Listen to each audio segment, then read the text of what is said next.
Classes में।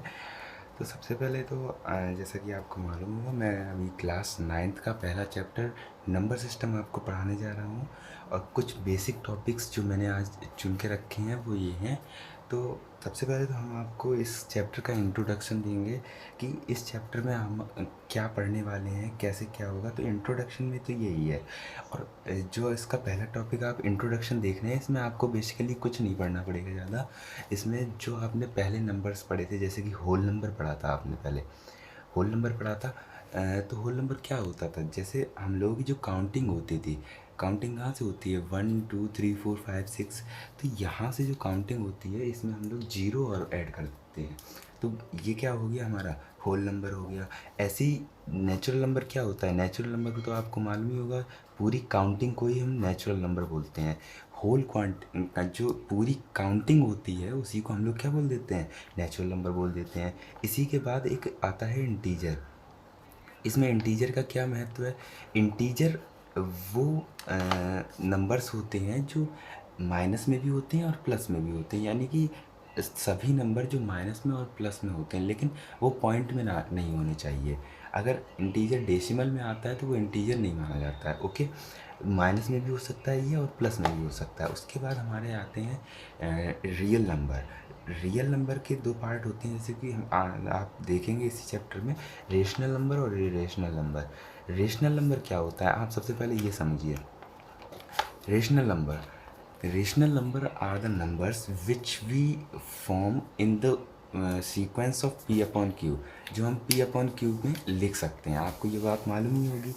तो P upon Q कैसे, समझिए, the number which we can written as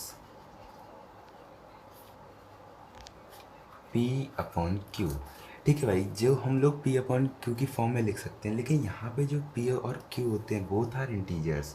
आप ये याद रखना, बोथ आर इंटीजर्स। ठीक है भाई, बोथ आर इंटीजर्स।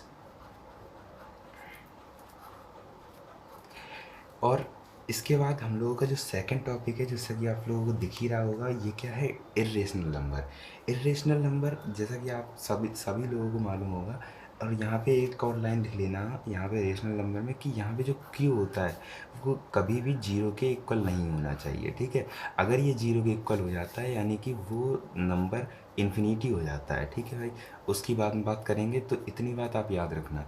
उसके बाद इर्रेशनल नंबर, वैसे आपको सभी लोगों ने ये बताया होगा, जिसमें अंडर रूट लग जाए वही इरेशनल नंबर होता है। तो भाई ऐसा कुछ नहीं है, क्योंकि हो सकता है आपका अंडर रूट में 4 लिखा हो, और अंडर रूट में 4 की वैल्यू क्या होती है, जैसा कि आपको मालूम होगा, 2 होती है, जो कि एक रेशनल नंबर है। रेशनल नंबर इसके अपन में 1 लिख देंगे, यह पी अपॉन क्यू की फॉर्म में हो गया। और ना ही क्यू जीरो के इक्वल है और वो इंटीजर भी है। तो आगे बढ़ते हैं। उसके बाद हम लोगों को देखना है रियल नंबर और इसके डेसिमल एक्सपेंशंस। रियल नंबर जैसा कि आपको बता दिया, दोनों के मिलाप से ही रियल नंबर बनता है। ठीक है, अगर हम रेशनल और रेशनल नंबर को दोनों को एक साथ लिखते हैं, उसके वही क्या है, रियल नंबर है। दोनों का मिलाप ही क्या है, रियल नंबर। दोस्तों, वीडियो को सब्सक्राइब जरूर कर देना और बेल आइकन को जरूर प्रेस कर देना। और मैं इसके बाद एक इसका पार्ट 2 निकालूंगा, जिसमें मैं टॉप 20 क्वेश्चंस बताऊंगा, और वो आप ज़रूर देख लेना, क्योंकि इसमें बहुत सहायक होंगे। और ये आप एनसीईआरटी से कुछ क्वेश्चन आप इसके भी लगा लेना। तो आगे हम बात करते हैं कि रियल नंबर और देयर डेसिमल एक्सपेंशंस। ये बहुत ही सिंपल है और बोरिंग भी कह सकते हैं। इसमें कुछ नहीं होता है, बस कुछ नंबर आपको दे दिए जाएंगे और आपसे ये कहा जाएगा इसे पी अपॉन क्यू की फॉर्म में लिख के दिखा दीजिए, या इसे रेशनल नंबर दिखाइए। जैसे आपको कुछ एक नंबर दे दिया जाएगा, जैसे कि आपसे बोल दिया गया कि 3 1 4 2 6 7 8। मैंने ये एक नंबर ले लिया, इससे आपसे कह दिया गया कि ये एक रेशनल नंबर है, ऐसा प्रूफ करके दिखाइए। तो कैसे हम प्रूफ कर सकते हैं इसे हम पी अपॉन क्यू की फॉर्म में रखें, तभी तो हम प्रूफ कर सकते हैं। तो ये पी अपॉन क्यू की फॉर्म में कंसीडर कैसे हो सकता है, हम लोग इसका क्या करेंगे, इसके अपॉन में जितने यहाँ पे पॉइंट्स हैं उतने ही यहाँ पे क्या कर लगा देंगे, 0 लगा देंगे। ओके, तो ये क्या हो गया, P अपॉन Q की फॉर्म में भी हो गया, और यहाँ पे P और Q बोथ आर इंटीजर्स हैं, और Q जो है वो 0 के इक्वल भी नहीं है। तो यहाँ पे हम लोग को पता चल गया ये क्या है, इरेशनल नंबर है। ठीक है, बात अब आएगी कि कुछ कुछ दिए जाते हैं कि शो करना पड़ता है, कुछ नंबर्स दिए जाते हैं इसके इक्वल हैं जो कि P अपॉन Q की फॉर्म में दिए जाते हैं, और P upon Q both are integers proof करने पड़ते हैं। तो जैसे कि कुछ दे दिए जाते हैं कि 0.3 आप प्रूफ करिए कि ये रेशनल नंबर है, 0.3 पे बार। तो ये हम कैसे करेंगे ये आप समझिए, 0.3 पे बार हम कैसे प्रूफ कर सकते हैं। हम ये लेट कर लेते हैं कि ये किसके इक्वल है, x के इक्वल है। क्या भाई लेट करेंगे कि ये x के इक्वल है। अगर हम ये लेट करते हैं कि ये x के इक्वल है, इसके बाद हम इसमें 10 का मल्टीप्लाई क्यों करते हैं, आपने ये पढ़ा तो होगा और रट लिया होगा, लेकिन इसके बाद हमें ये पता चलता है कि हम 10 का मल्टीप्लाई क्यों कर रहे हैं, क्योंकि हमें एक ऐसा नंबर निकालना है जो आगे हम मल्टीप्लाई कर सकें। अगर इसमें हम 10 का मल्टीप्लाई करेंगे तो हमें यही भाई निकलेगा। अगर हम इक्वेशन फर्स्ट मान लेते हैं और इसे इक्वेशन सेकंड मान लेते हैं, यहाँ पे लिख लेना multiplying by 10 on both side. दोनों तरफ हम लोग किसका मल्टीप्लाई किया है, 10 का। जब दोनों तरफ 10 का मल्टीप्लाई हम कर देंगे तो उसके बाद हमें क्या फाइंड आउट मिला है, हमें जब हम इक्वेशन फर्स्ट को क्या लिख देंगे, subtract equation first from second, क्या लिख देंगे, फर्स्ट इक्वेशन को सेकंड इक्वेशन से हम क्या कर देंगे, सब्ट्रैक्ट। जब हम सब्ट्रैक्ट करेंगे तो यानी कि 10x minus x is equals to 3.3 पे बार माइनस 0.3 पे बार। अब यहाँ पे आप देखेंगे 3 पे बार कैंसिल हो जाएगा, और यहाँ पे क्या हो जाएगा, 9x, यही तो हो जाएगा भाई 9x, और यहाँ पे क्या हो जाएगा 3, यहाँ पे बार तो कट ही हो गया। तो यानी कि हम इसे जब लिखेंगे तो इसकी रेशनल नंबर की फॉर्मेशन कुछ इस प्रकार होगी। ठीक है भाई, ये बस इसमें यही टॉपिक बस बताए गए हैं, और बहुत ही सिंपल है, पूरा चैप्टर ही बहुत सिंपल है। अगला हमें जो यहाँ पे रिप्रेजेंटेशन ये बताया गया है कि representing real number on the number line. अब इसमें जो अगला टॉपिक क्या है, हम लोग अब क्या करेंगे, रेशनल नंबर यानी कि रियल नंबर को हम लोग क्या करेंगे, नंबर लाइन पर रिप्रेजेंट करेंगे। ठीक है दोस्तों, अब हम लोग ये वाला जो टॉपिक है ये बहुत ही ज़्यादा कठिन भी कह सकते हैं और सिंपल भी कह सकते हैं। क्या है, representing real number on number line. ठीक है भाई, क्या है, representing real number on number line. तो दोस्तों मैं बस इतना आपसे कहना चाहता हूँ, इस टॉपिक को पढ़ने से पहले आप सबसे पहले तो जो मैंने अभी टॉपिक पढ़ा दिए हैं, जो हमने इंट्रोडक्शन टॉपिक पढ़ाया था वो आपकी एनसीईआरटी की बुक की पहली 1.1 एक्सरसाइज है। जो इरेशनल नंबर पढ़ाया था वो 1.2 एक्सरसाइज है, और जो अभी पहले मैंने रेशनल नंबर और इसके डेसिमल एक्सपेंशन करवाए थे वो आपकी 1.3 एक्सरसाइज है, और जो अभी मैं पढ़ा रहा हूँ ये 1.4 है। तो इनके जो बेसिक मैंने पढ़ाए हैं उससे आप एक्सरसाइज भी करें, और इसकी जो अगली वाली वीडियो आने वाली है दोस्तों ज़रूर देखें, क्योंकि उसमें मैं टॉप 20 क्वेश्चन ऐसे करवाऊँगा जो ज़्यादातर बोर्ड में आते हैं। ओके बेटा, अब देखिए हम लोग कैसे इसकी रिप्रेजेंटेशन होती है। हमने कोई भी अगर नंबर ले लेते हैं, मान लीजिए हमने एक नंबर ले लिया,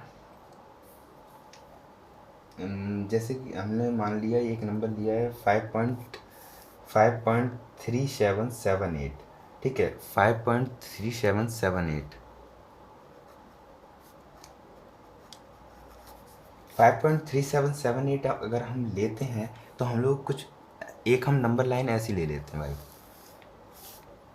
हमें यहाँ पे दिख रहा है कि ये नंबर ही बहुत बड़ा है तो इसकी फॉर्मेशन भी बहुत बड़ी होगी। ठीक है, अगर ये नंबर बड़ा है तो हम लोगों को 5 पॉइंट कहाँ पे मिलेगा, 5 और 6 के बीच में। इतना तो बात आपको मालूम ही होगी।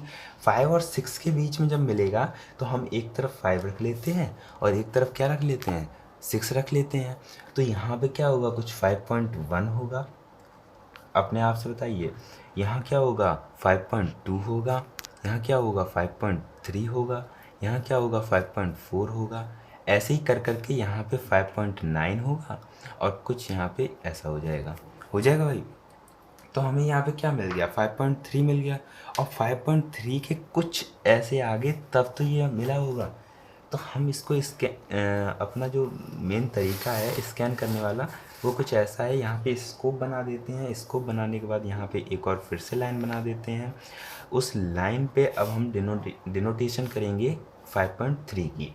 ओके बेटा, 5.3 से 5.4 तक की डिनोटेशन करेंगे। ये थोड़ा ऐसा बढ़ा लेना यहाँ तक, ठीक है बेटा।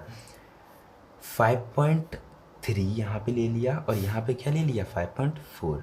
अब इनके बीच में जो आएंगे वो हम लोग लिखेंगे। इसके बीच में क्या आएगा 5.3 1, 5.32 और ऐसे कर करके यहाँ पे आएगा 5.37, 5.38 ऐसे कर, और यहाँ आ जाएगा 5.39।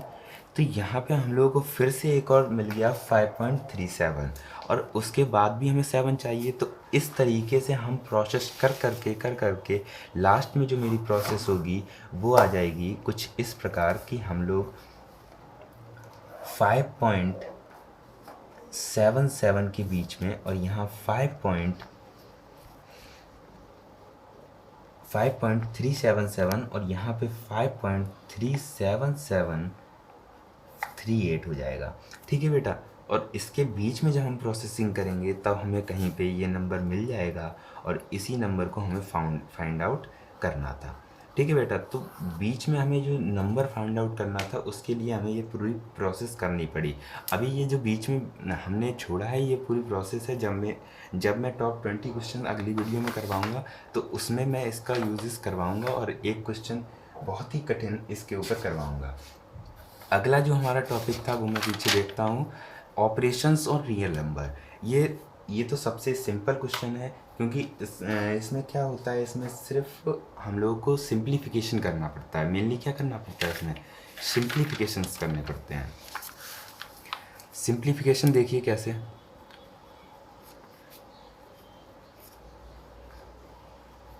बेटा सिंप्लीफिकेशन होता क्या है ये आप लोगों को मालूम होना चाहिए। सिंप्लीफिकेशन होता है किसी भी चीज़ को सरलीकरण करना। क्या होता है, सरलीकरण करना। सरलीकरण हम कैसे कर सकते हैं आप ये भी ध्यान रखिए। जैसे कि आपको कोई भी चीज़ दे दी गई, हम क्वेश्चन करके दिखा दे रहे हैं, वो कैसे सरलीकरण किया जाएगा वो आपको बताना है। इसमें सरलीकरण के साथ साथ हमें ये भी बताना पड़ता है नंबर रेशनल है और इर्रेशनल है।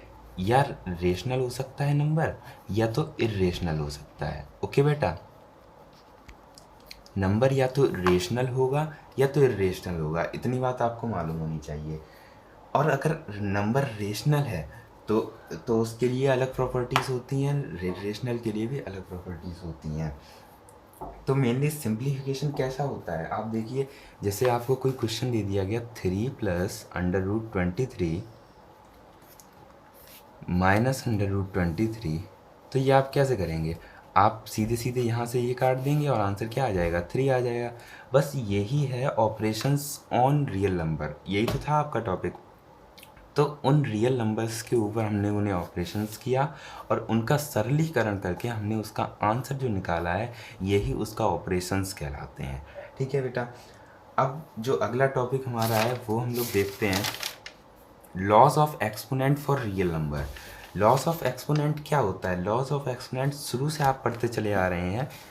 Loss of exponent, loss of exponent क्या होता है, जैसे कि हम लोगों को दे दिया जाता है कि पहला, इसके मेनली 4 होते हैं।